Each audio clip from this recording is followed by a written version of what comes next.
Assalamualaikum warahmatullahi wabarakatuh.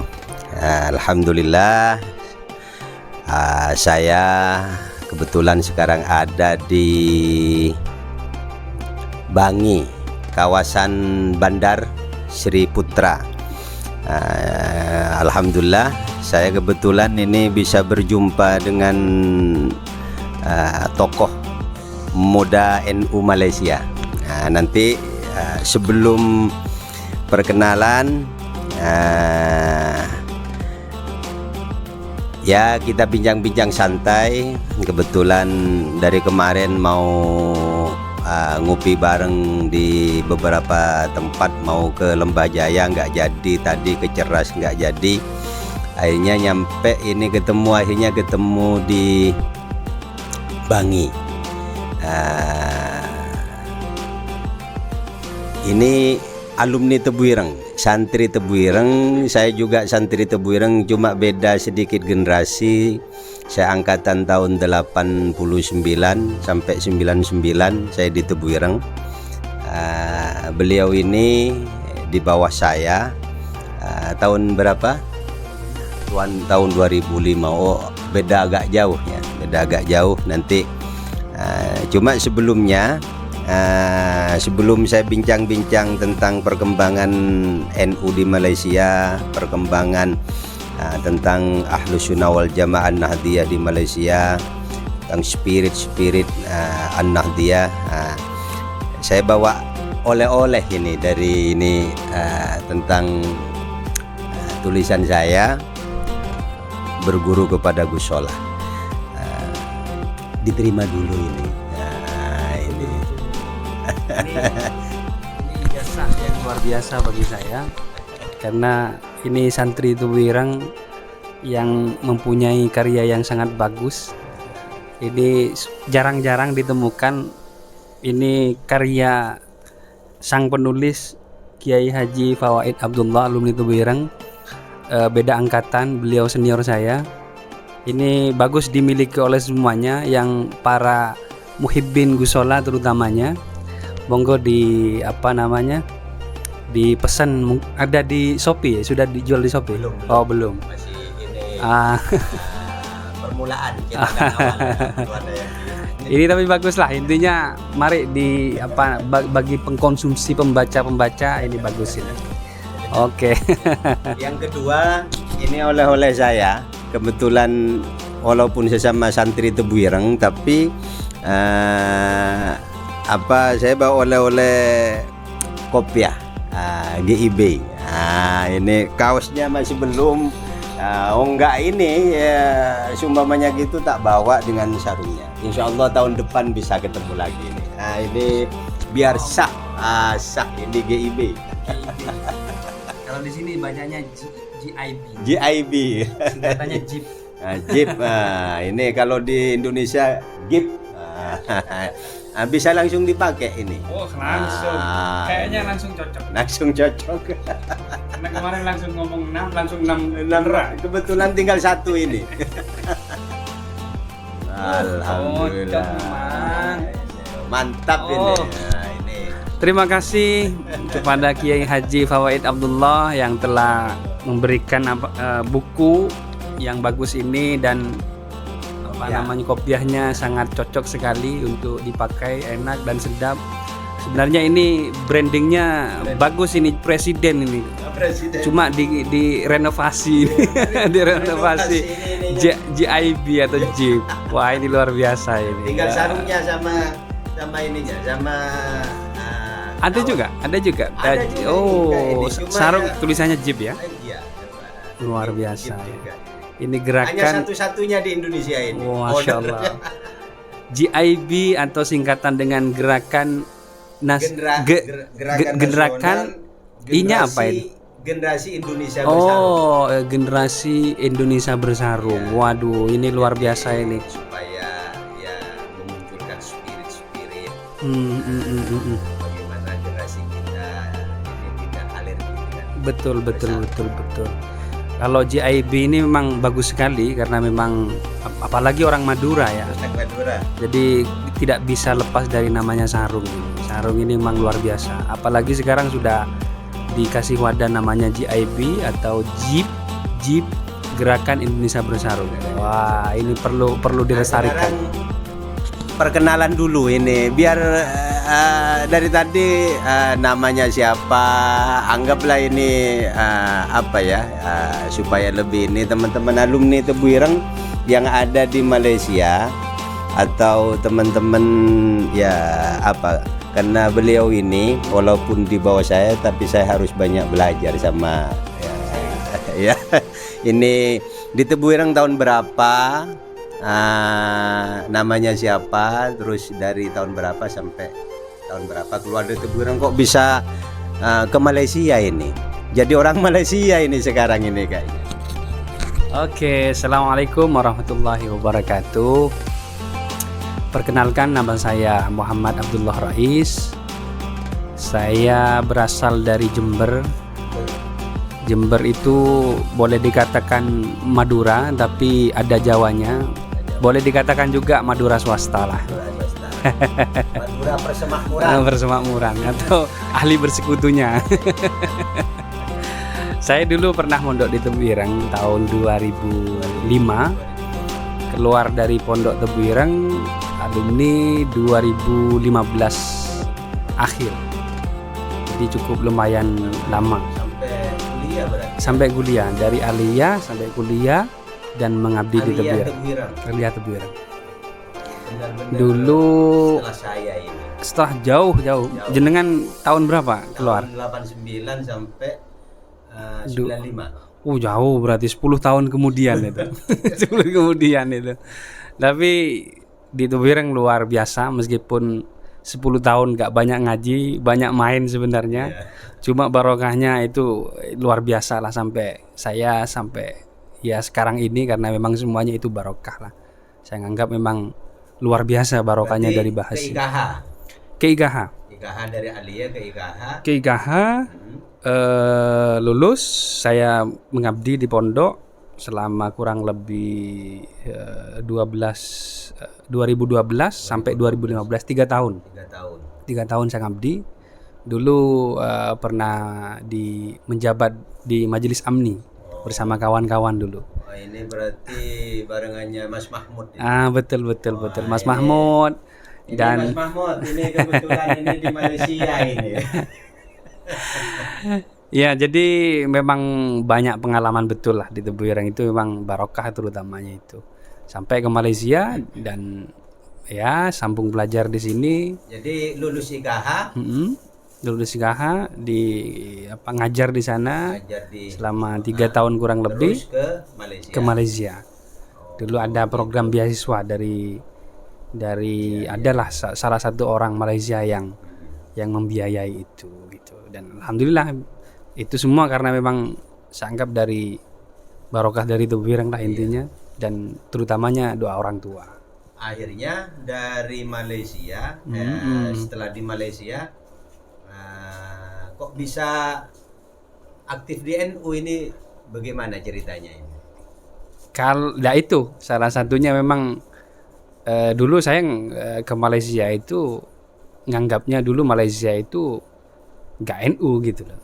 Ternyata setelah saya melihat amaliyahnya, terus kemudiannya dan seterusnya itu kurang lebih seperti NU. Jadi saya timbul tanda tanya, sepertinya memang di sini ini ada. Awal mula ketemu akhirnya masuk ke komunitas NU. Secara struktural NU itu gimana ceritanya? Kawan dulu, kawan di kampus ya. Di kampus. Dulu sebelum ke pengurus ke PCINU itu, dulu ada komunitas juga namanya KMNU, Keluarga Mahasiswa Nahdlatul Ulama yang di Malaysia. Dulu memang banyak kawan-kawan saya kenal di situ, dan setelah itu baru saya diperkenalkan oleh kawan-kawan ke pengurus-pengurus PCINU ketika itu. Sampai saya mengabdi di kepengurusan. Awal-awal saya jadi wakil sekretaris. Wakil sekretaris. Setelah 2015 berarti itu. 2000 masih agak kemarin 2017 itu saya sudah di kepengurusan, utamanya di jabatan wakil sekretaris. Wakil sekretaris. Setelah itu 2019 Convercap dan saya malah dicalonkan dan Jadi alhamdulillah ketua jadi ketua PCI. PCINU, ketua PCINU Malaysia. Dari 2017 2019. Oh, baru kemarin ya. Baru kemarin. Jadi 2 tahun sampai 2022. 2022. Kemarin Convercapnya di Banting, tepatnya di Pondok An-Nahdlatul. Nah, Pondok An-Nahdlatul itu salah satu milik PCINU Malaysia sampai hari ini pun beroperasi, dan ada santri juga yang mondok di sana, bermukim di sana, dan sampai sekarang terus berjalan. Iya. Nah, ini salah satu kekuatan NU sebenarnya ya, tiada lain ya pondok. Karena memang ya ketika ada pondok ya identiknya pasti dengan NU kan. Iya. Dan itu bagian dari pelestarian kami sebagai warga. Terus aktivitas NU sendiri di Malaysia selama jenengan ini apa yang harus digarap betul lah ya PCINU Malaysia ini, yang mungkin agenda-agenda yang belum ini kan, kalau yang paling harus digarap lah. Ya kalau di PCINU Malaysia karena sudah ada pondok ya. Sambil ngopi. Ya, sambil ngopi. Bincang santai. Kebetulan biar lebih. Iya. Jadi kalau di Malaysia itu Kak Tuan, karena sudah ada pondok An-Nahdlatul di Banting Tanjung Cepat sana, dan beberapa ranting-ranting. Siapa? Kalau di sini bukan pengasuh ya. Namanya sama sebenarnya mudir. Mudir. Kebetulan mudirnya itu juga warga negara Malaysia yang dulunya pernah nyantri di Indonesia juga, tepatnya di Pondok Krapia. Oh, di Krapia. Namanya sekarang itu yang sekarang mudirnya itu Ustadz Rizal.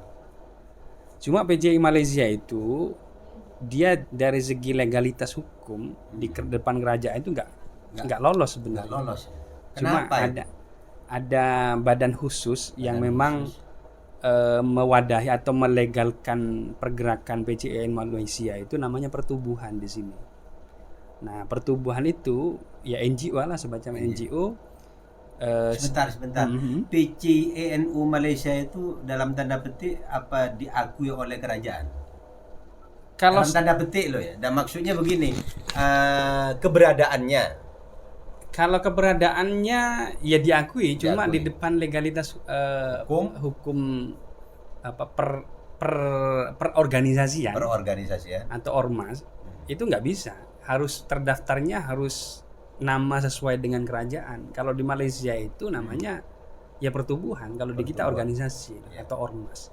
Artinya begini, kalau misalkan pertubuhan PCINU Malaysia gitu, apa sebenarnya kalau sejarahnya itu dulu pernah mau didaftarkan seperti itu. Cuma istilah PCINU itu kan singkatan kepanjangan dari Pengurus Cabang Istimewa Nahdlatul Ulama Malaysia. Nah, sedangkan di Malaysia itu khusus untuk ormas itu nggak ada disuruh rubah nama itu. Yang awalnya pengurus atau mungkin kayak mau disamakan kayak di Indonesia kan pengurus kan. Itu nggak bisa. Karena yang terdaftar di sini itu kalau organisasi, kalau di kita namanya organ kan, diambilkan dari organ. Itu sama sebenarnya. Kalau di Malaysia namanya tubuh. Cuma kepanjangan dari tubuh organisasi, kalau di Indonesia organ itu, kalau di sini pertubuhan. Itu sebenarnya beda tapi sama gitu. Lisensi sama. Dan kalau khusus di Malaysia, khusus PCINU Malaysia itu berdaftarnya di ROS atau di kerajaan. Kalau di ini Menkumham lah. Betul sama. Menkumham ya. Sama. Ya. Jadi berdaftarnya namanya Pertubuhan Nahdlatul Ulama Kuala Lumpur Selangor. Nah, itu yang memberikan legalitas kepada pergerakan PCINU Malaysia beserta banum-banumnya dan ranting-rantingnya. Kalau semisalnya PCINU Malaysia mengadakan acara besar di sebuah lapangan atau ladang stadium atau apa, jadi legalisasinya itu menggunakan atau dibenarkan atau diizinkan atas nama pertubuhan itu. Gitu loh. Jadi payung hukumnya. Jadi payung hukum. Ya. Dan itu sejarahnya memang cukup lumayan panjang juga itu dari terdaftarnya pertubuhan PNUKS singkatnya itu atau PNUKS. Apa itu Pertubuhan Nahdlatul Ulama Kuala Lumpur Selangor. Kenapa Kuala Lumpur Selangor? Karena pergerakannya sekupnya hanya di Kuala Lumpur Selangor ketika itu. Karena memang nantinya akan di Semalaysiakan gitu. Cuma karena belum lagi-lagi masalah belum SDM-nya masih belum belum sosialisasi dan seterusnya. Jadi pergerakannya hanya cukup di Kuala Lumpur Selangor gitu. Dan itu sejarahnya cukup panjang. Kalau berdaftarnya di ROS Malaysia itu 2012. Dan sampai hari ini. Berarti sampai hari ini secara legalitas, ya bahasanya mendapatkan legalitas Menkumham kalau di Indonesia masih proses ini. Proses sampai sekarang. Jadi kalau PCINU Malaysia itu kayaknya ininya penuh. Wah, ya.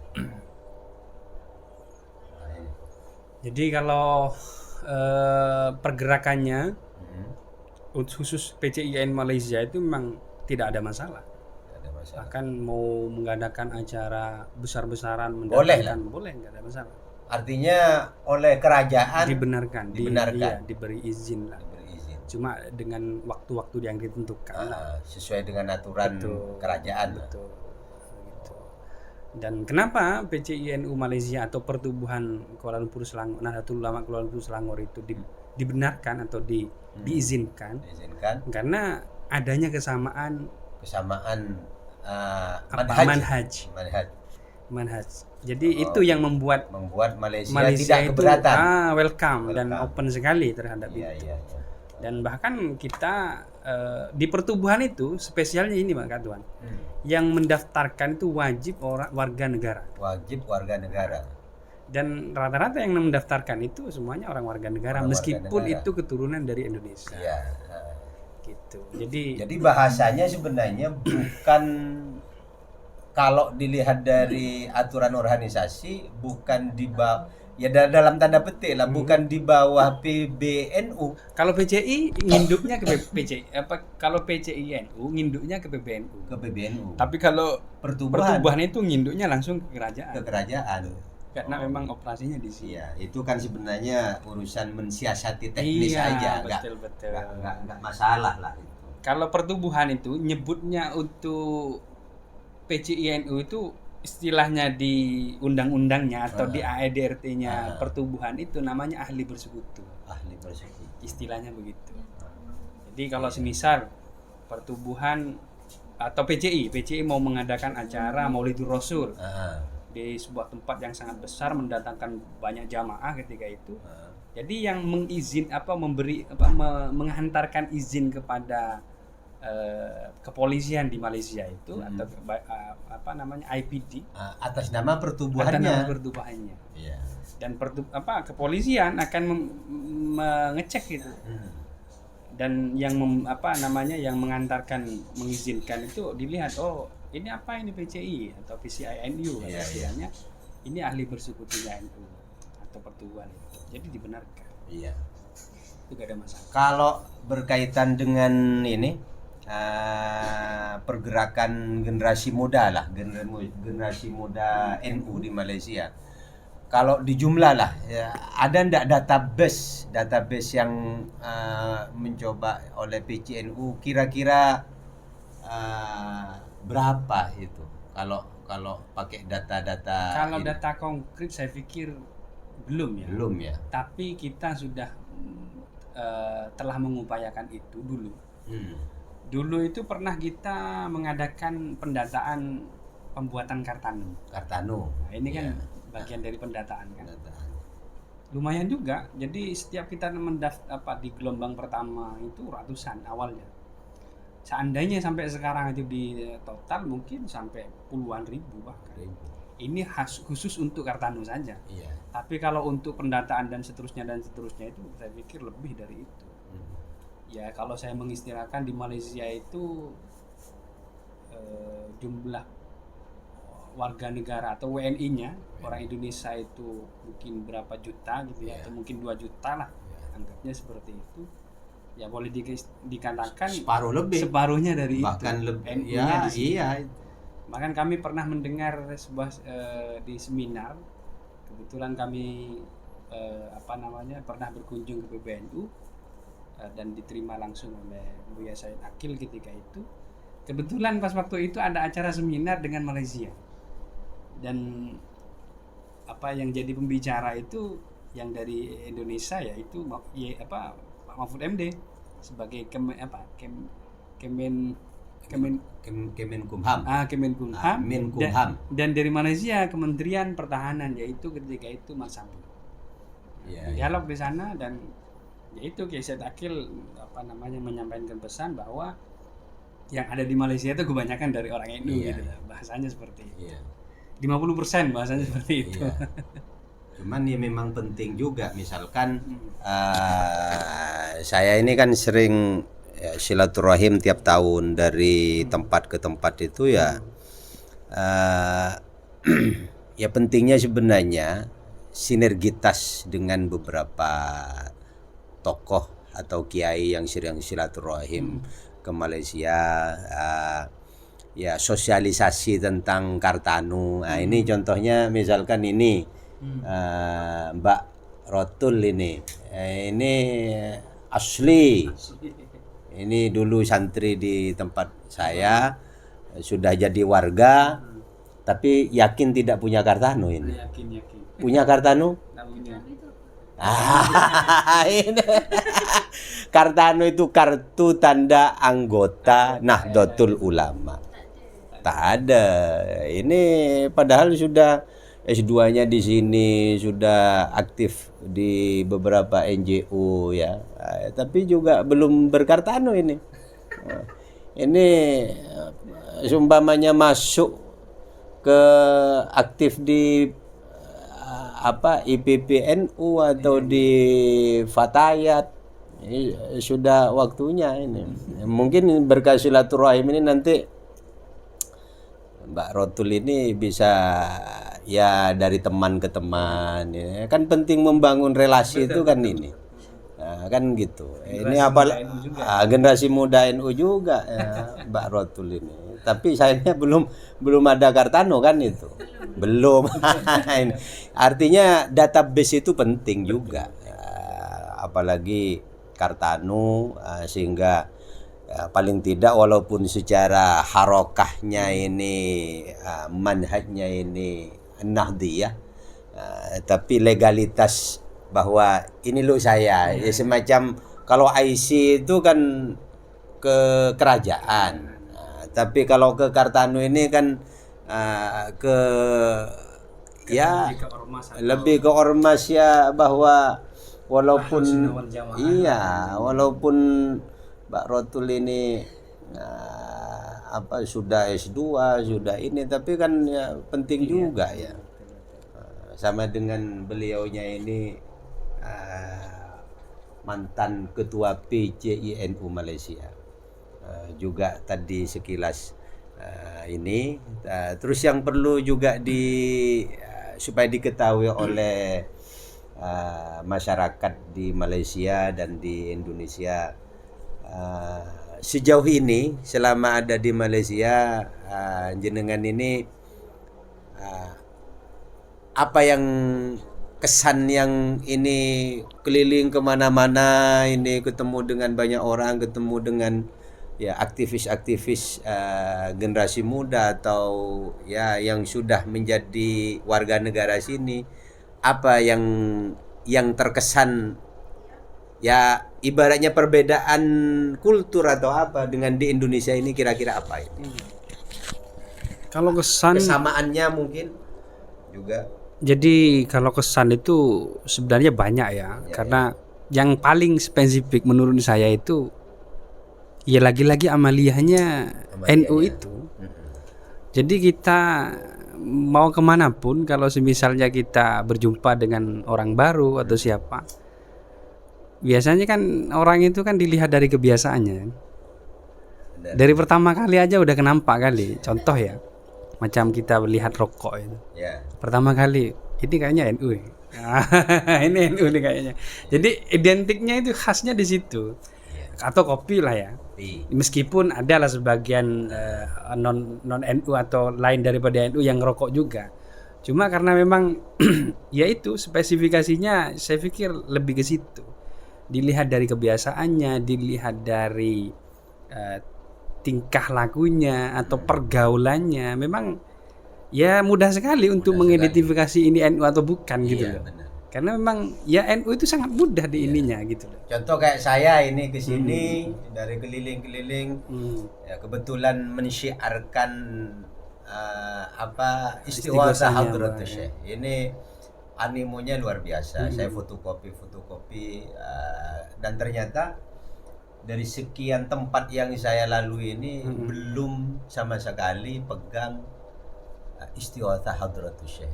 Mulai dari kemarin saya di Sungai Long, lalu ke Langkebun, lalu ke Tining, ke Canglun, ke Dasana, terus ke Ceras tadi malam, sekarang di Bangi, terus besok malam terus sampai ke Melaka ini nanti, terus ke Seremban.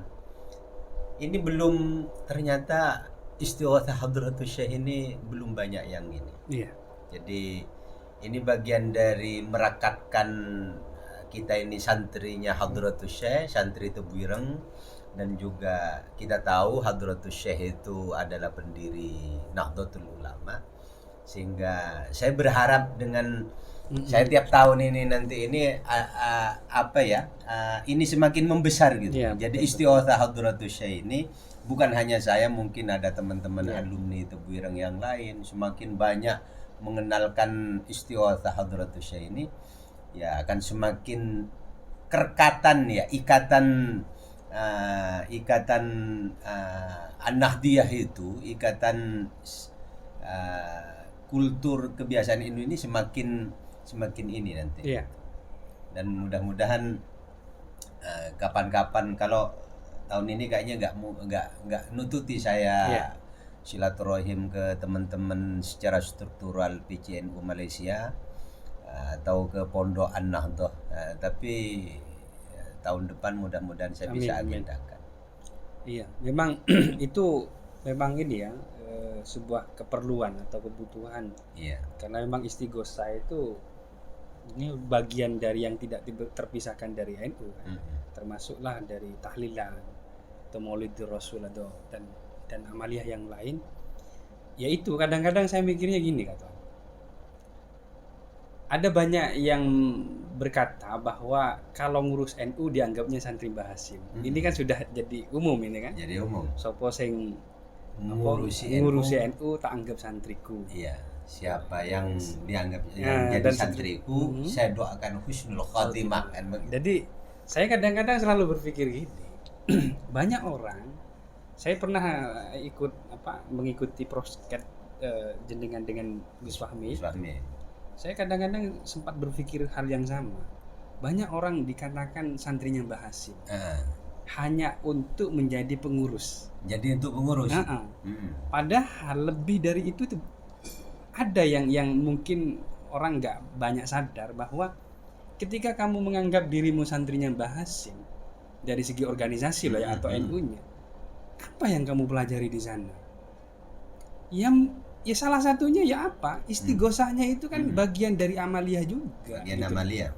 Kalau nganggap dirinya santrinya Mbah Hasyim, kamu sudah tahu istighosahnya Mbah Hasyim seperti apa. Iya. Minimal istighosah. Minimal dulu istighosah. Jangan ke kitabnya dulu lah. Ini terlalu tinggi kan. Terlalu tinggi. Istighosahnya dulu. Banyak kok. Saya yang kritik sih boleh lah ya. Tapi ini yang memang perlu. Karena saya melihat bahwa ketika udah jadi pengurus seakan-akan ya buat minta maaf sebagai buat endorse saja kalau saya tuh gitu kan. Sebenarnya bukan itu sebenarnya kan. Wong Gak usah jauh-jauh ke kitabnya. Emang kamu tahu kitabnya Mbah Hasim seperti apa? Kalau kamu menganggap dirimu santri Mbah Hasim, mestinya harus tahu dong. Iya, betul. Apa yang pernah kebiasaannya Mbah Hasim. Kalau dari organisasi saya pikir ya semua orang tahu gitu loh. Kalau di pengurus harus seperti ini seperti itu. Cuma secara ubudiyahnya itu loh. Kan kalau santri itu kan identiknya kan seperti itu kan. Sekarang PCINU sejauh ini karena pernah menjadi ketua PCNU, apa secara struktural kumpulnya, kegiatannya, konsentrasi kegiatan itu bagaimana itu selama menjadi ketua PCINU Malaysia? Kalau selama saya jadi ketua PCINU Malaysia itu dulu kan 2019 ya. Selang beberapa bulan itu COVID. Itu luar biasa tantangannya itu. Jadi saya harus berpikir ya, bagaimana caranya program-program itu bisa terlaksana gitu. Ya, termasuk program-program pendidikan, terus ekonomi, terus sosial, kemasyarakatan dan seterusnya itu. Dihantam oleh COVID itu ternyata memang Allah membukakan ya setiap ada musibah pasti ada solusinya gitu. Ya dulu sering adakan seminar-seminar dengan Zoom itu dengan berbagai PCINU di seluruh dunia setiap saat itu pasti ada setiap berapa bulan sekali. Jadi memang kita berjuang di NU itu kalau memang kondisi tidak memungkinkan ketika itu ya dengan cara-cara yang lain gitu loh. Itu yang selama di periode sebelumnya ya. Tapi sekarang kan sudah mulai longgar dan seperti mana biasanya seperti hal yang dulu cuma ada hal-hal peraturan yang tetap diikuti. Cuma itu pun sekarang agak sedikit oke lah ya, gampang dan mudah. Dan ya kalau sekarang saya pikir ya, pendidikan itu kan utamanya memang di Pondok Nahdlatul dan di ranting-ranting sekarang itu ada ya ranting-ranting. Ada. Sekarang itu ada sekitar sampai ke MWC, MWCNU, MWCI ada I-nya. MWCI NU kalau ranting itu pengurus ranting istimewa Nahdlatul Ulama, Perinu. Nah, itu ada beberapa ranting. Saya kurang tahu pasti ya jumlahnya berapa, cuma lumayan sekarang itu rantingnya MWC-nya sekitar ada berapa ya? Ranting Seremban, ranting Perak, ranting Pineng. Masuk desa kan, kalau ranting kan desa. Nah ini yang jadi karena istimewa mungkin. Istimewa. Iya. Sebenarnya PCINU itu istilahnya kalau ini kan tingkatan negara. Sebenarnya ini PBNU-nya gitu. Iya. Cuma kalau karena di sana istimewa iya. jadi akhirnya ya diturunkan lah. Ini tingkatnya malah PC sebenarnya. PC di Indonesia. Kalau kayak Seremban itu kan itu MWC, tingkatannya ke bawahnya MWC. Padahal itu Seremban sebenarnya itu PW sebenarnya. PW kan? ya, benar. Itu provinsi kan sebenarnya. Dan itu yang membedakan ya mungkin ya itu nggak tahu ya nanti bagaimana nanti penggodokan itu di ART-nya. Kemarin sih di muktamar itu sempat disampaikan juga masalah tentang keberadaan PCINU di seluruh dunia itu gitu loh. Karena sebenarnya kalau mengikut dari negara itu sebenarnya PCINU itu PB gitu loh. Iya benar. Tapi saya kira itu kan masalah teknis. Bisa disiasati. Tapi intinya bagaimana harokah An-Nahdliyah itu di sebuah negara, contoh kayak di Malaysia ini berkembang pesat sehingga mengawal. Karena saya lihat dari beberapa tempat ke tempat ini ya tantangan kita ini banyak orang-orang pesantren, orang-orang ya mungkin dari Madura, dari mana-mana. Ya itu tadi ya ketika lama di Malaysia ini sentuhan-sentuhan secara ini kadang-kadang ada yang mohon maaf, kadang ada yang luntur, ada yang ini. Nah, ini tugas ya, para masyayikh yang sering silaturahim ke Malaysia yang masih pengajian. Nah, termasuk saya ini kan bagian dari merekatkan amaliyah ini karena kadang-kadang ya saya jumpai di beberapa tempat itu ya secara ini agak ada yang luntur, ada yang laporan begini ini.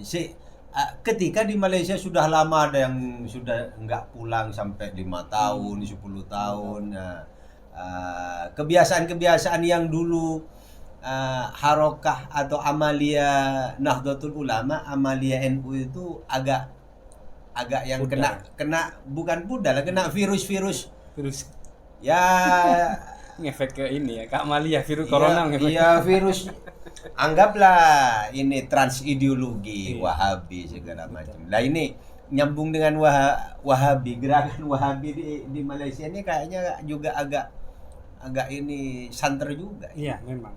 Santer. Di Malaysia itu ya ini bicara di Malaysia ya. Iya.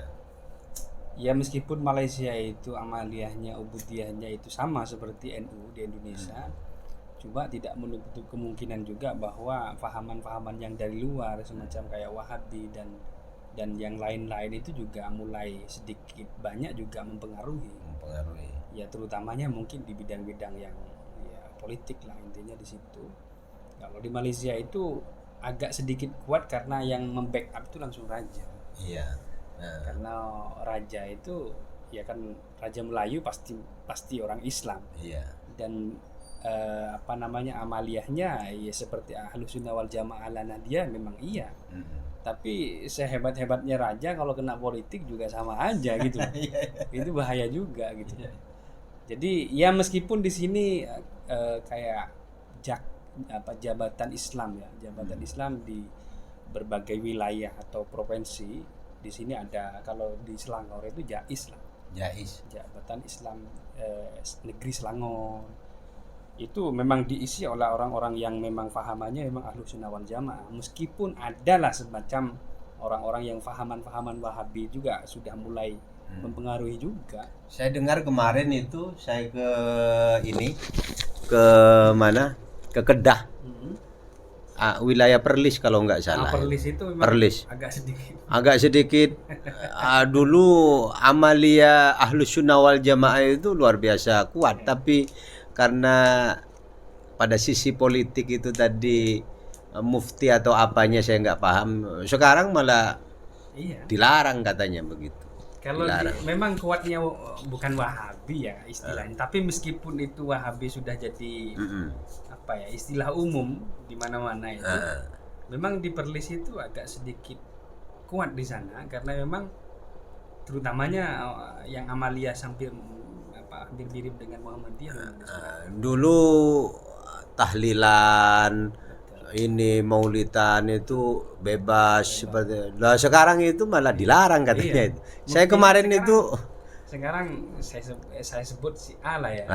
Itu buktinya ya memang mungkin karena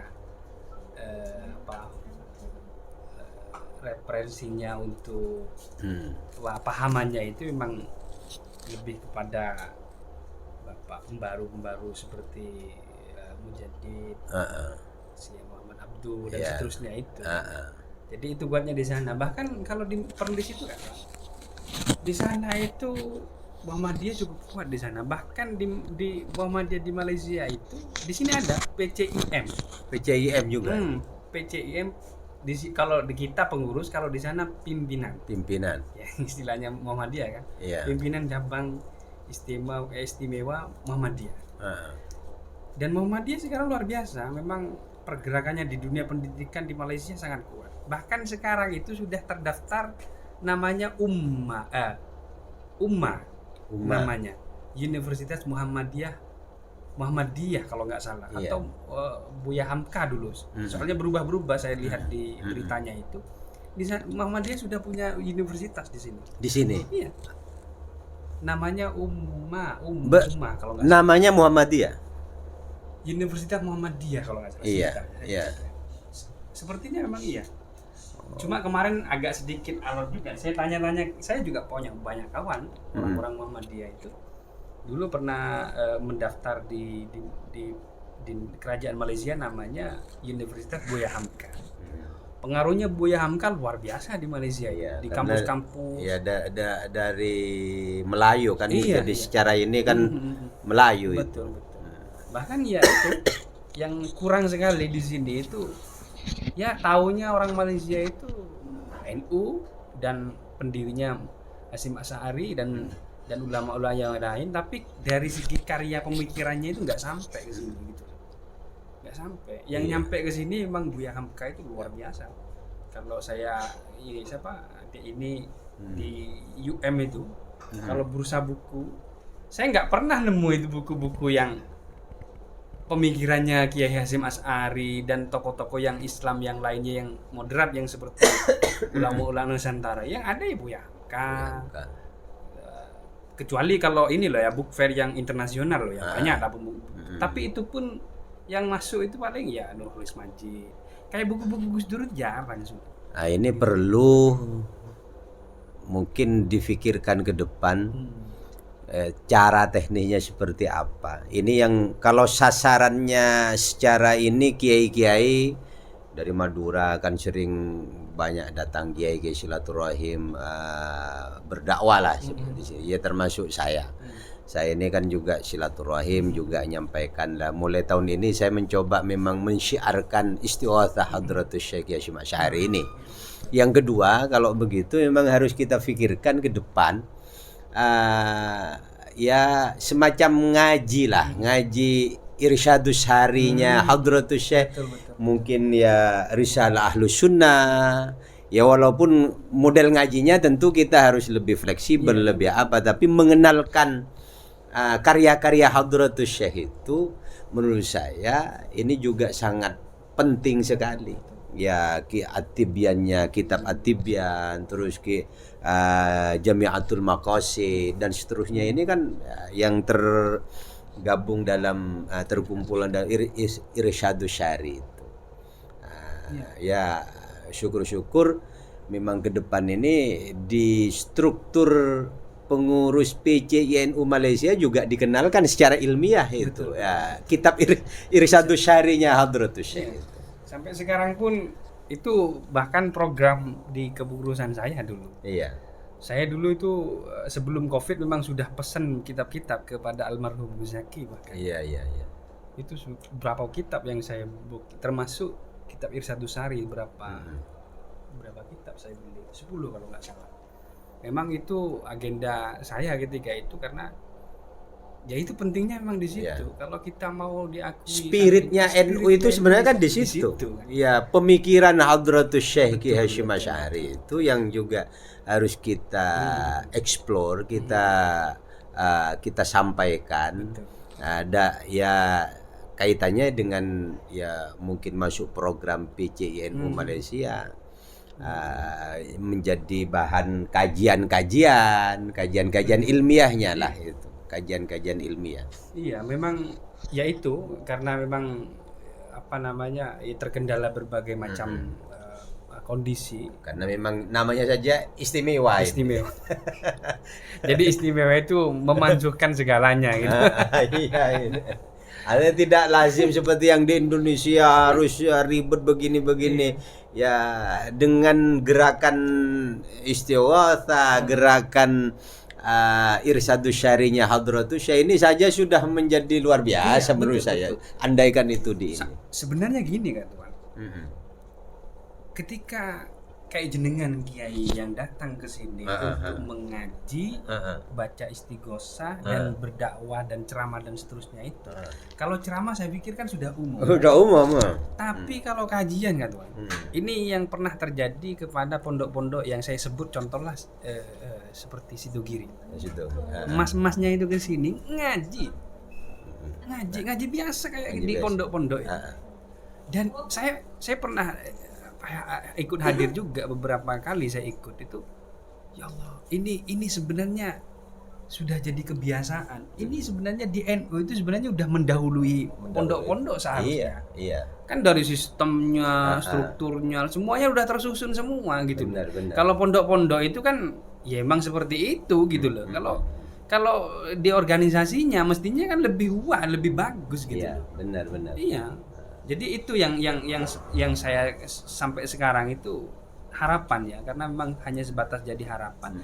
Ya akhirnya kan dikasih pondok itu ya maunya kan seperti itu juga. Gitu. Iya. Meskipun nggak begitu sangat signifikan juga gitu. Dan satu komentar lagi. Contoh ya kayak jenengan ke sini baca kitab. Ini komentarnya orang-orang sini, orang tempat Tandu. Sangat heran sekali. Apa yang dibaca? Bukan buku-buku seperti ini. Maksudnya bukan yang bertuliskan ABC yang seperti ini. Kitab kuning itu. Itu di sini heran orang-orang sini. Saya memang mulai tahun ini karena yang saya baca kayak tadi nih di beberapa tempat memang saya memulai. Ya mohon maaf kalau kiai-kiai yang lain kan ya ada yang seperti tadi itu dari alumni pondok. Tapi ada yang umum itu kan pengajian umum. Nah, saya mulai tahun ini memulai ada semacam khosois lah, kekhasan yang ingin saya syiarkan. Pertama mensyiarkan istighatsah hadratus syekh. Dan ini sudah animonya luar biasa. Dari tempat ke tempat lah. Yang kedua nanti saya tercetus apalagi tadi ini banyak apa yang saya tangkap. Ini sepertinya tahun depan bukan hanya kitabnya Al-Ghazali Mukasyafatul Qulub yang saya baca, tapi Irsyadus Syari. Misalkan At-Tibyan, misalkan lagi Risalah Ahlus Sunnah wal Jamaah. Dua kitab ini yang menurut saya tahun depan saya mulailah ya dari tempat satu ke tempat yang lain, sehingga masyarakat kita ini belajar tadi itu secara ilmiah dan ada ininya. Ada apa namanya ini? Ada referensi yang jelas gitu. Jadi kitab yang kita paling tidak masyarakat atau jamaah ini ngerti bahwa ini kita ngaji. Ya, namanya ngaji itu makanya saya sering sampaikan dari kemarin. Ngaji itu tradisi pesantren ada dua, ada kiainya mulang tapi yang jamaah ini mendengarkan. Ya, kedua ya kalau memungkinkan kiainya mulang lalu ya dengan dibentuk fotokopi atau apa, atau nanti kita bawalah dari Indonesia Risalah Ahlus Sunnah yang kecil walaupun nggak dimaknai tapi pegang aja itu. Luar biasa. Nah ini kok menjadi inspirasi baru bagi saya ini. Jadi ini Mang, saya kadang mengomentari dari segi organisasi lagi ya. Benar. Coba Risalah Ahlus Sunnah wal Jamaah itu isinya apa sih sebenarnya? Kan gitu. Itu kan metode supaya kita itu paham bahwa Ahlus Sunnah wal Jamaah ini seperti pemikirannya Mbah Hasyim ini gitu. Jadi kan banyak orang yang tahu NU itu taunya hanya kunut, tahlilan, yasinan, gitu ya. Iya, benar. Jadi ya itu oke lah, memang ini sudah jadi kebiasaan yang dianggap bahkan sebagai kewajiban gitu. Iya, benar. Tapi kalau memang kita betul-betul mengaji tentang pemikirannya Mbah Hasyim ini loh, kerangkanya berpikirnya seperti ini, disampaikan, oh begini. Jadi yang kita amaliyahnya setiap hari, oh ini loh preferensinya ini. Katanya Mbah Hasyim untuk mengcounter contohlah si A gitu. Oh seperti ini, harusnya seperti ini, dalilnya seperti ini. Kan ada semua itu dari Risalah sudah lengkap itu. Lengkap. Ini jangan-jangan masyarakat warga Nahdien khususnya di Malaysia nggak tahu itu. Nggak tahu. Benar. Makan tahunya hanya kebiasaannya tahlil itu memang bagus lah, itu memang harus dilestarikan. Cuma kalau dikasih ini loh kuncinya di sini gitu loh. Kamu kan asal buka aja tapi nggak tahu kuncinya kan gitu. Itu luar biasa. Nanti kalau semisal diprogramkan, ya itu salah satu yang luar biasa menurut saya karena belum ada yang seperti itu.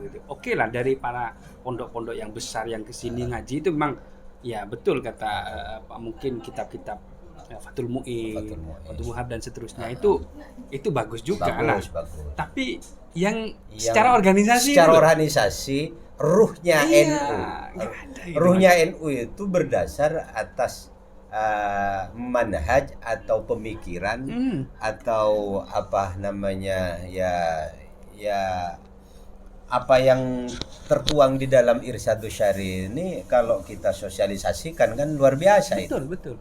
Paling tidak kalau saya ini jadwal mulai hari Jumat kemarin saya tiap malam itu full dari tempat satu tempat lain ya, walaupun hanya ada yang kadang 200, ada sampai 300 orang yang datang. Ada yang hanya beberapa ya 100-an. Tadi ini ya karena tempatnya terbatas juga kan, kalau di Malaysia. Kalau masih harus ke dewan ini kan masih ada ribet apa. Tapi intinya saya tidak memikirkan itu dulu, tapi ini memulai dulu gitu ya, memulai dulu. Makanya yang saya pancing dulu ini saya bawa kitab. Jadi saya ngaji tadi itu walaupun ngajinya enggak utawi iki-iku, tapi misalkan tadi saya bahas tentang bab tentang misalkan tentang mulazamatut ta'ah, tentang kontinuitas bagaimana taat kepada Allah. Jadi kemarin tentang silaturahim, kitab di Mukasyafatul Qulub itu kan ada beberapa bab, saya pindah-pindah lalu saya rekam seperti ini, lalu kita posting ke YouTube. Ada satu tempat di mana kemarin saya lihat dalam 2 hari itu sudah hampir 1000 tayang itu. Ya padahal ngajinya hanya beberapa orang saja, tidak terlalu banyak, tapi ketika diposting ke media sosial, ke YouTube, ini akan dilihat oleh ribuan orang satu saat, dan itu terdokumentasi dengan rekam jejak digital namanya. Itu yang memang sudah ya, kiai itu harus punya jiwa-jiwa milenial, memang harus gitu. Jadi kalau duduk hanya di santri memang iya juga, tapi kalau ada rekam jejaknya digital itu memang luar biasa. Memang sudah seharusnya seperti itu. Dan saya memang ya, karena ada sih beberapa 1-2 orang saya lihat kiai-kiai yang berdakwah itu. Tapi ya sebagai santri Tebu Ireng saya harus punya ciri khas. Ya sebagai muharrik, sebagai yang memulai, karena kita tahu ya Hadratus Syekh itu yang ya siapa yang tidak kenal Hadratus Syekh Hasyim Asy'ari. Tapi kalau tidak terdokumentasikan, ini kan kita selaku generasi muda NU ini, apalagi di luar negeri, ini kan eman-eman. Mungkin ini lagi yang penting sekali di Malaysia itu masalah tentang adab ya. Iya. Moralitas, etika, adab dan seterusnya itu. Iya. Jadi kitabnya Mbah Hasyim kan ada tuh. Iya. Adabul alim wal muta'allim. Itu lagi itu. Ya. Kalau itu diagendakan mungkin berapa bulan atau berapa tahun sekali di sini, mungkin hatamkan aja itu adab. Adabul alim. Iya. Tentang tata cara. Ya. Betul. Itu ya minta maaf lah ya, kayak orang-orang sini. Kalau masalah adab itu kan nomor 1 sebenarnya. Iya, benar. Jadi di sini panduannya, saya nggak tahu ya di Malaysia itu kurikulumnya tentang etika dan moral itu saya nggak tahu di sini seperti apa. Cuma seandainya kayak Ade ini kan pernah belajar di sana kan, di santrinya jenengan. Tapi sedikit banyak kalau sudah terjun di dunia sini akan melihat realitas yang berbeda. Mulai dari pergaulan dan seterusnya dan terusnya. Nah itu bagaimana cara mengkonternya? Ya lagi-lagi ya itu dengan cara-cara membacakan kitab-kitabnya Mbah Hasyim. Dan isinya di kitab-kitab adab itu luar biasa menurut saya. Bagaimana cara guru memuliakan murid dan murid memuliakan guru dan seterusnya itu kan. Itu luar biasa itu. Iya, benar. Ya mungkin salah satunya ya kayak jenengan itu ya bagus, memang harus memulai dulu, itu luar biasa. Jadi saya sangat antusias sekali kalau semisal ada program-program yang seperti ini.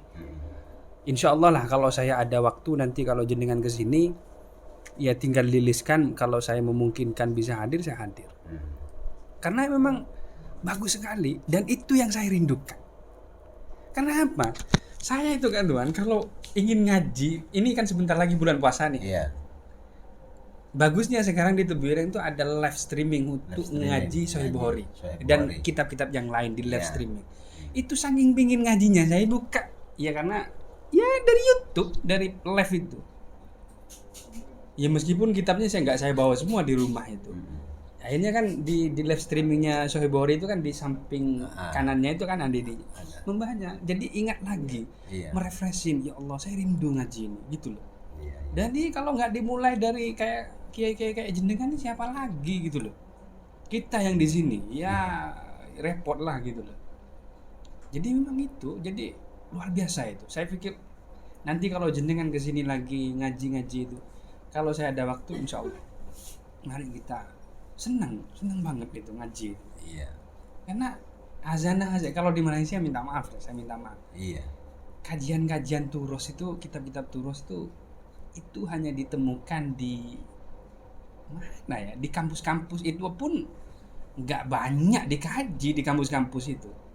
Karena apa? Di Malaysia itu namanya pondok pesantren udah nggak ada. Kalau dulu pernah ada, katanya sebegitu. Saya belum pernah mengkaji ya. Adanya di Malaysia itu hanya pondok atau ma'had tahfiz.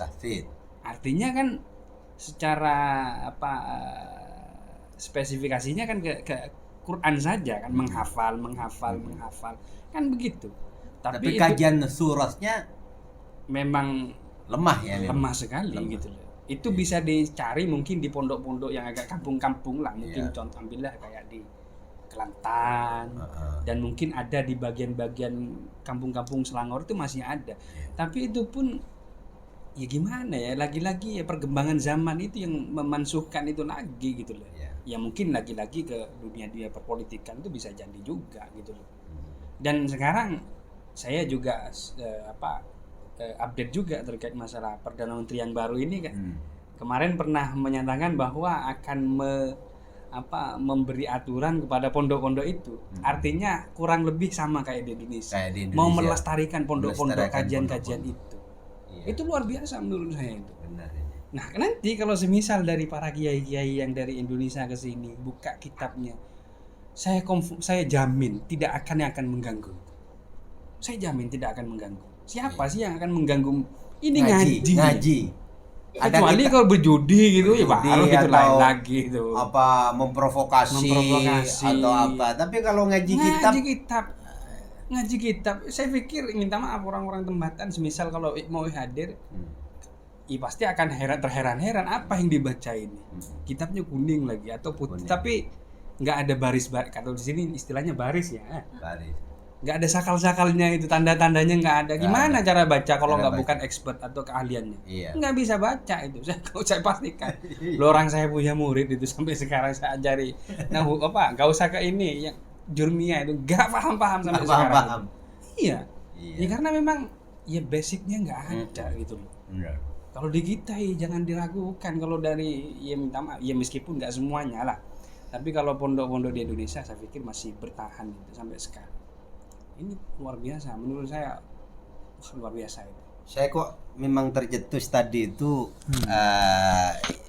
ya karena memang apa ya, yang saya mulai ini memang Mukasyafatul Qulub Imam Al-Ghazali, karena banyak hal-hal secara spiritual yang ya harus tersampaikan, minimal ya sekecil-kecilnya apa yang ada di depan kita lah, apa itu 10 orang, 50 orang, 100 orang atau apalagi lebih dari 100. Di beberapa tempat ini saya lebih dari ratusan.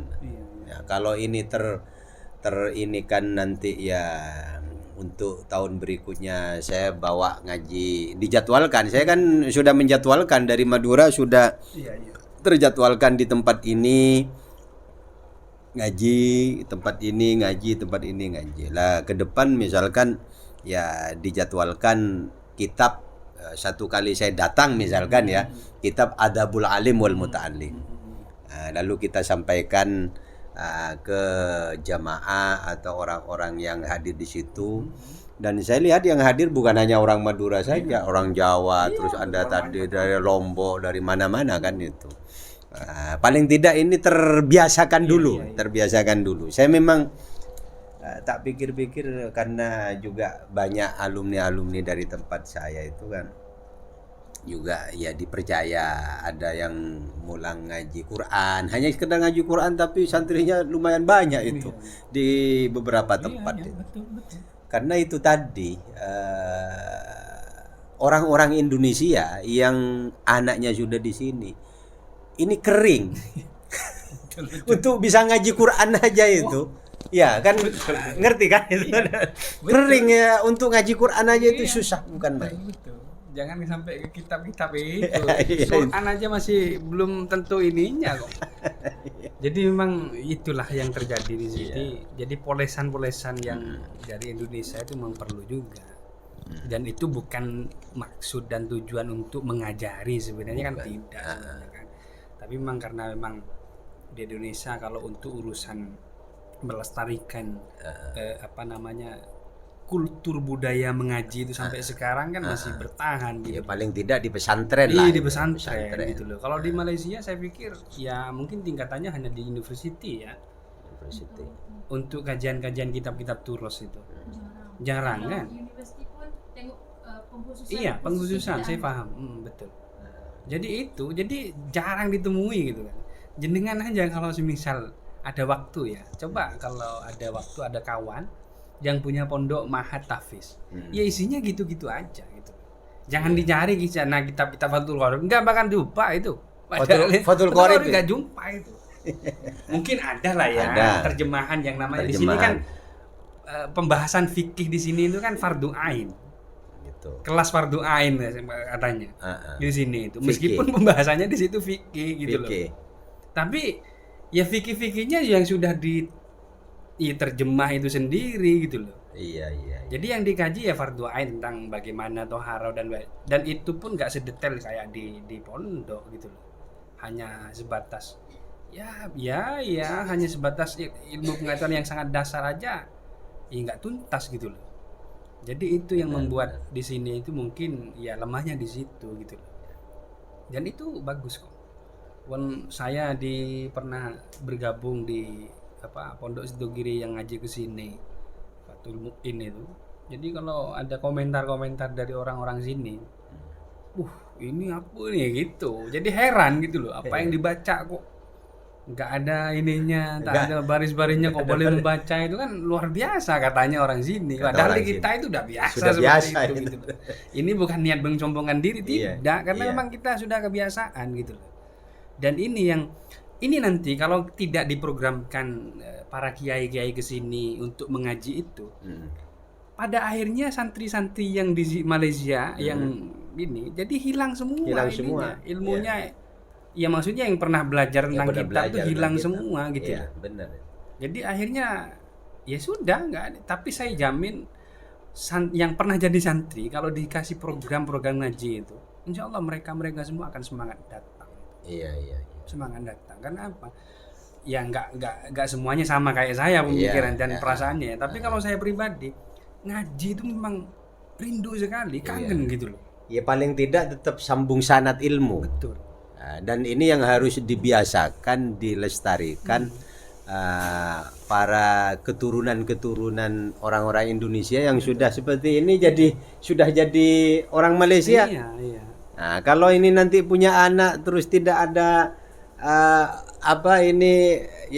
membiasakan ada ngaji, paling tidak pertama ya kenal dulu. Kitab kuning itu surat itu kayak begini, kutubus salaf itu kayak begini. Nah, ini kalau nggak dibiasakan, makanya saya berpikir ini kayaknya harus memulai metode baru. Saya bilang begitu dari kemarin itu, sehingga saya memulai ini. Memang mulai tahun ini, sebelumnya hanya ya bahasanya ceramah, pengajian, tapi itu kan sudah biasa. Sudah biasa itu. Ngaji ijazah, amalan biasa itu. Tapi yang ngaji ya pertama saya hanya bawa pertama tahun ini saya bawa kitabnya, saya ngaji hanya ringkasannya karena memang di sini terbatas waktu, terbatas tempat tapi kita ini sekecil-kecilnya kan harus memulai. Ini jangan takut untuk memulai lah intinya gitu ya. Dan lagi satu komentar saya, mungkin karena di Malaysia itu kan dunia kerja benar. Dan mungkin kayak adik ini juga berpikirnya, ya saya nggak tahu pikirannya seperti apa. Cuma kalau sudah menginjak dunia kerja, biasanya hal-hal yang yang berbau-bau agama sampai ke kitab itu mungkin tidak dianggap penting lagi. Tidak dianggap penting. Karena pikirannya mungkin begini. Heeh. Apa mengaji seperti ini tak boleh mencetak duit. Nah, ini pikirannya yang inilah yang pikiran materialistik ya. Materialistik gitu. Tapi dia nggak pernah berpikir bahwa yang dikaji itu sebenarnya kalau dia betul-betul masuk ke dalam hati dan hati jadi tenang, ya kan? Kerja pun jadi tenang, insya Allah apapun akan terjadi. Kan gitu kan? Rizkinya mudah juga. Mudah juga, gitu loh. Ini. Jadi ini yang perlu digarisbawahi bagi orang-orang yang menganggap bahwa belajar tentang kitab-kitab itu gak penting, salah. Ya. Gitu lah, salah. Ya mungkin yang terjadi di sini kebanyakan orang-orang yang muda-mudi orang Malaysia yang sibuk dengan dunia kerja, tiap bulan bahkan tiap hari ngambil gaji dan seterusnya, dia sebenarnya ada hal yang dia sendiri stuck, apa artinya? Dia pikirannya mungkin nggak tenang, ya kan? Terus kenapa saya setiap hari bekerja, duit selalu masuk tapi selalu kurang, ya kan? Haus kepada dunia. Ya iya, haus. Belajar tentang akhiratnya nggak pernah dikaji gitu loh, ukhrawinya nggak pernah dikaji, akhirnya ya kurang terus gitu loh. Ya itu mungkin nanti orang yang beranggapan bahwa ngaji kitab itu nggak penting, pada akhirnya nanti akan bilang penting di situ.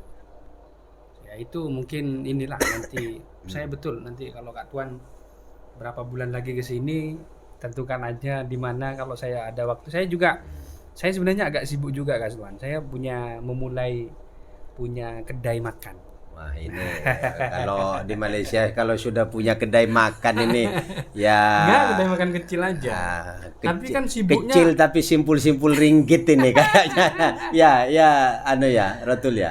Simpul-simpul ringgit. Kalau kedai makan itu apalagi dikongsi-kongsi itu aduh. Saya sebenarnya sudah mulai menginjak dari segi ekonomi ya. Maksudnya tapi itu pun saya mikirnya, ya Allah kalau saya terus bergelut di bidang ekonomi aja kapan saya belajarnya gitu loh. Kadang-kadang saya berpikir kayak gitu. Sibuk sih iya untuk urusan dunia ya, karena saya juga punya nafkah kepada anak istri dan seterusnya kan gitu kan, dan punya tanggungan-tanggungan yang lain. Tapi itu pun saya kalau berpikirnya materi materialistik itu pada akhirnya juga akan bingung gitu. Iya. Bingung. Benar. Di Malaysia itu spiritualnya kurang memang. Spiritualnya. Gitu loh. Ya. Spiritualnya kurang karena apa? Ya sektornya sudah sektor dunia toh isinya gitu. Ringgit dan ringgit lah. ringgit yang dicari itu. Iya. Ya sebenarnya bukan ringgit itu tidak penting. Iya. Ya, tapi kan itu spiritual ini kan memang harus terus dibangun. Iya betul. Ya ibaratnya ada chargernya. Dan charger ini salah satu pintu masuknya melalui ngaji. Betul. Memperdalam spiritual gitu, memperdalam spiritual. Betul. Ini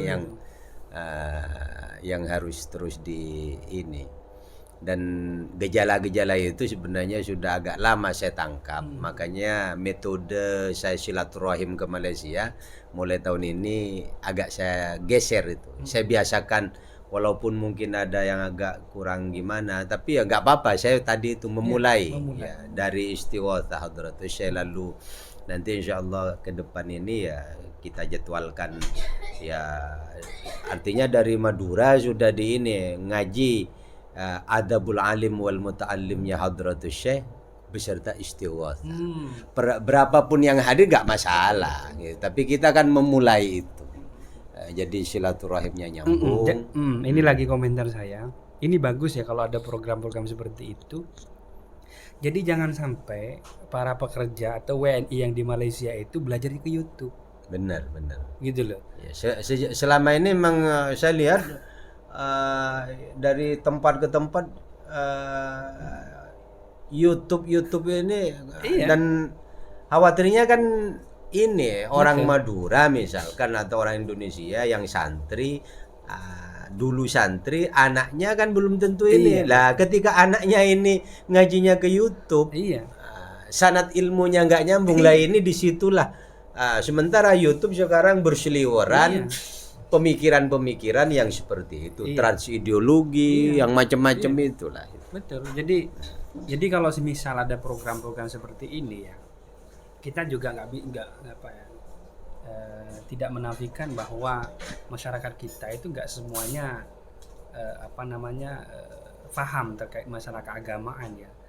Sampai menjurus kepada fikih dan seterusnya itu.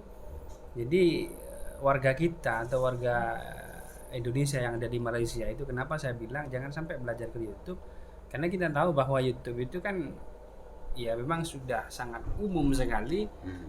Kalau diajak ngaji misalnya, kita ngaji baca kitab itu, mungkin pikirannya mereka sekarang sudah YouTube ada kok, ngapain saya harus belajar di langsung secara ini. Dia nggak pernah berpikir bahwa YouTube itu banyak problemnya, gitu loh. Problemnya nggak usah yang di-cut atau dipotong-potong aja lah. Ketika kamu mendengarkan sebuah kata yang semisalnya berbahasa Arab semisalnya, dengan terjemahan yang kamu pahami, nggak usah sampai ke edit. Ketika kamu nggak ada lain aja udah problem di situ. Iya benar. Iya kan? Dan di situ dan kalau misal ngaji secara face to face, secara kalau di kita kan sorogan, bandongan dan seterusnya itu. Ini tradisi sebenarnya kalau ditarik ke Malaysia bisa juga.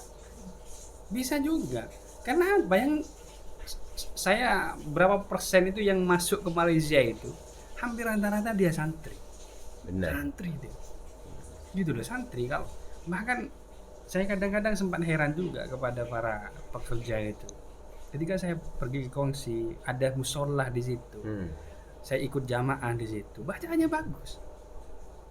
Gitu loh, bacaannya makhrajnya tepat semua. Ini pasti santri ini. Orang Madura lagi. Ini pasti santri. Ya kalau semisal ya lagi-lagi perbandingan ya. Ini jadi guru ngaji bisa sebenarnya ini gitu loh. Tapi karena memang aksesnya, terus karena dia dokumennya kurang ini, jadi nggak bisa. Itu pun kalau si ustadznya atau si imam itu diajak kerjasama, ayo kita ngaji lagi, pasti mau. Pasti mau. Gitu loh. Kangen. Jadi siraman rohani memang sangat perlu sekali. Kan tiap hari gitu. Dia petel atau hema.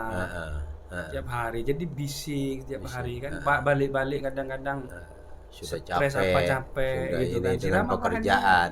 Akhirnya apa siram rohani? Jadi YouTube benar itu. Dan ini saya jumpai di beberapa tempat itu. Iya, yang didengar sih misalnya provokasi.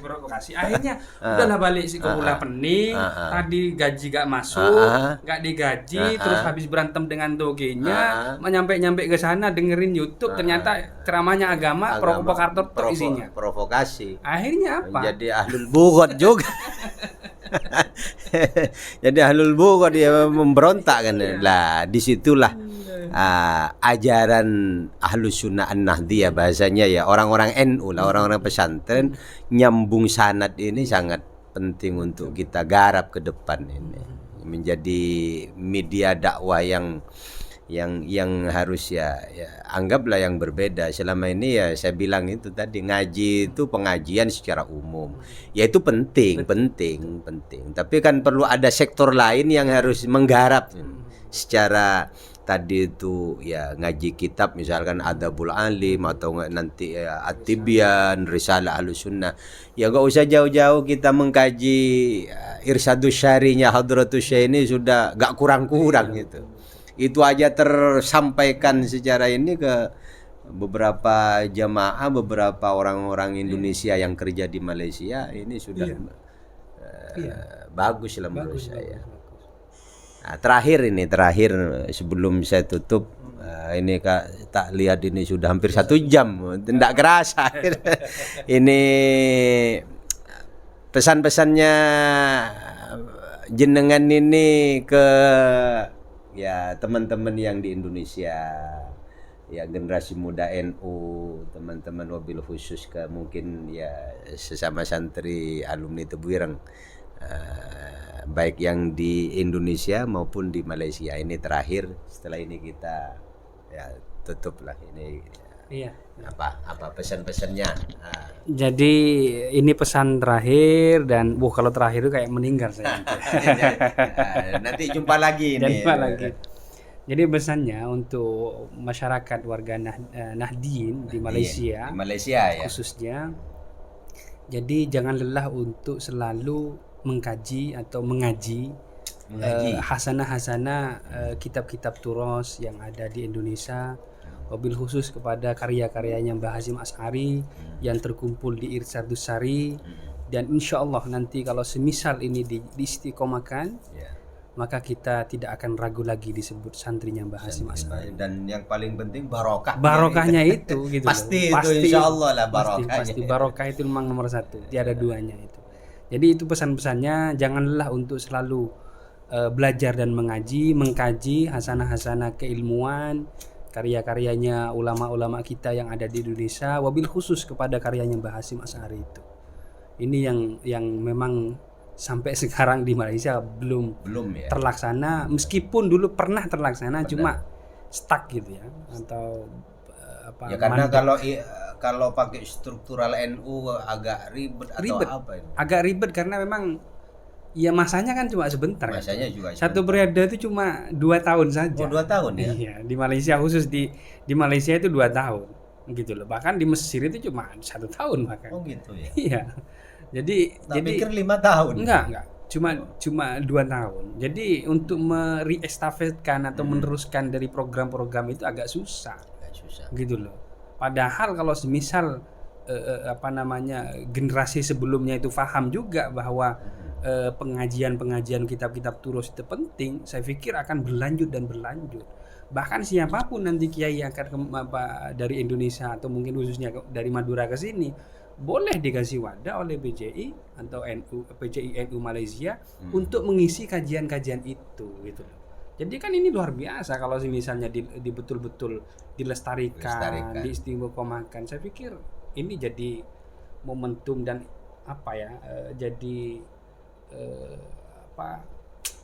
kejadian-kejadian, apalagi sudah didokumentasikan seperti ini, saya pikir akan luar biasa.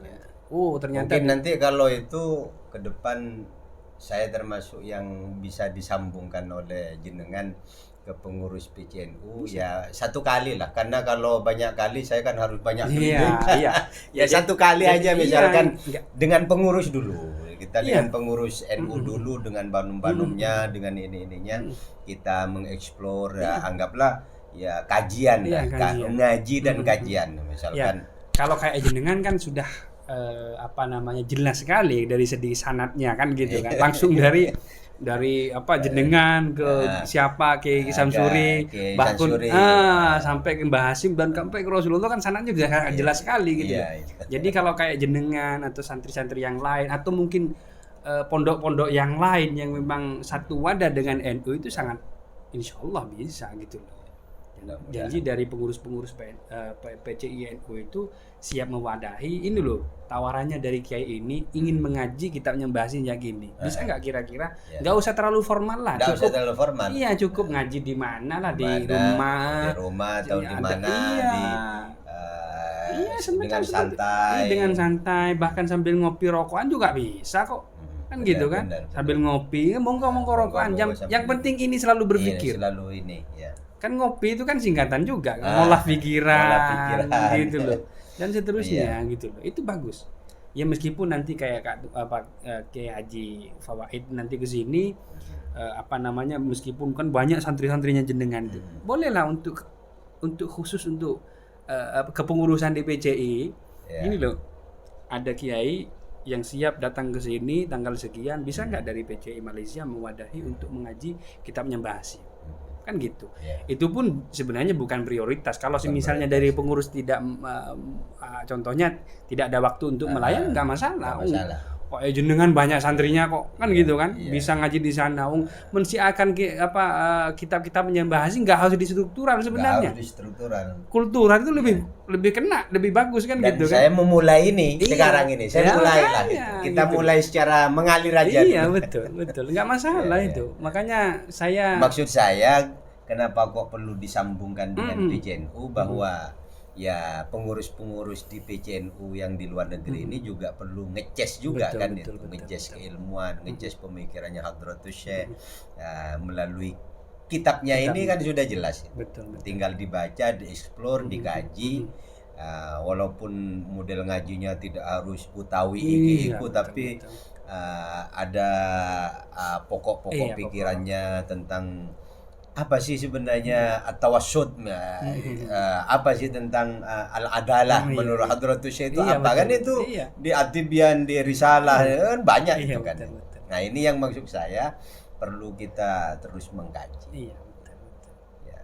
Iya, ya itu yang luar biasa itu. Semoga ini bisa terlaksana, berkesinambungan, istiqomah. Karena saya teringat kepada pesannya almarhum Yai Ishak ini. Ya, Ishak ya. Mungkin boleh disampaikan Iya, ya, Mas? iya, Jadi katanya beliau, Yai Ishak tuh bilang karomah itu bagus, gitu loh. Tapi karomah bisa dikalahkan oleh istiqomah. benar. Nah, ini yang saya sampai sekarang berpikir, masya Allah, Jadi betul juga ya, gitu loh. Al-istiqomatu ainul karomah itu bahwa istiqomah itu lebih mulia dari kemuliaan itu sendiri. Ini yang kena itu, masya Allah. Ini bedanya kiai dengan santri ini. Ngeluarin dalil dengan bahasa Melayu, langsung ditangkap dengan bahasa Arab. Oke. Jadi luar biasa. Itulah istiqomah itu mengalahkan karomah. Benar itu. Ya, saya selalu ingat betul itu ya Ishak itu Iya. gitu Wireng ya. Itu yang saya ya Bahasanya. Allah. Ya, gitulah. Minta Al-Fatihahnya kepada Kiai Fawid Abdullah. Terima kasih, ini sudah 1 jam 20 menit ini. Wah, luar biasa ini saya kedatangan tamu dibangi sama Mas Abdullah Rais yang mantan ketua PCINU Malaysia tahun 2019 2012. 2022. sampai 2022. Jadi ini barokah juga, sesama sambung sanad, sambung silaturahim, sesama alumni santri Tebuireng, bisa jumpa karena sebelumnya hanya di grup-grup santri alumni saja, sekarang bisa fakta ini. Bisa fakta inilah berkah silaturahim ini ternyata nyambung kemana-mana karena memang dahsyatnya silaturahim itu begitu, yang bisa kita ambil ya hikmah dan barokahnya.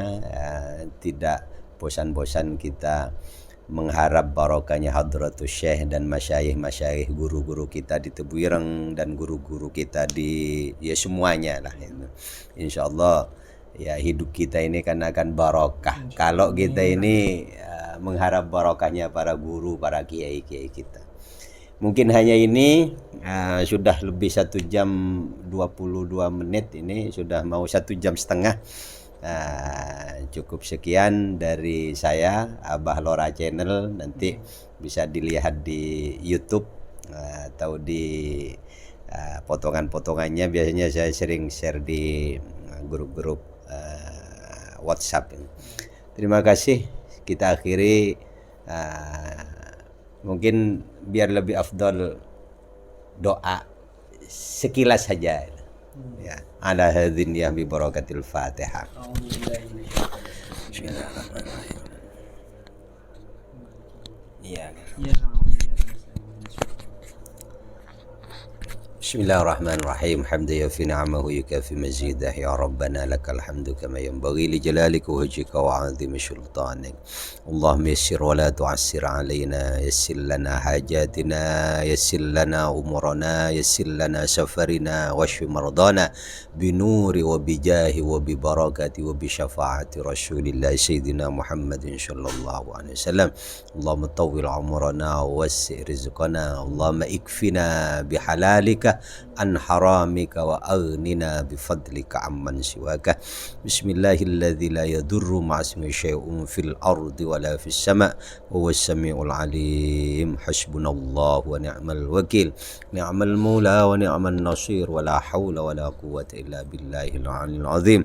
وصلى الله على سيدنا محمد وعلى آله وصحبه وسلم، والحمد لله رب العالمين ببركة الفاتحة.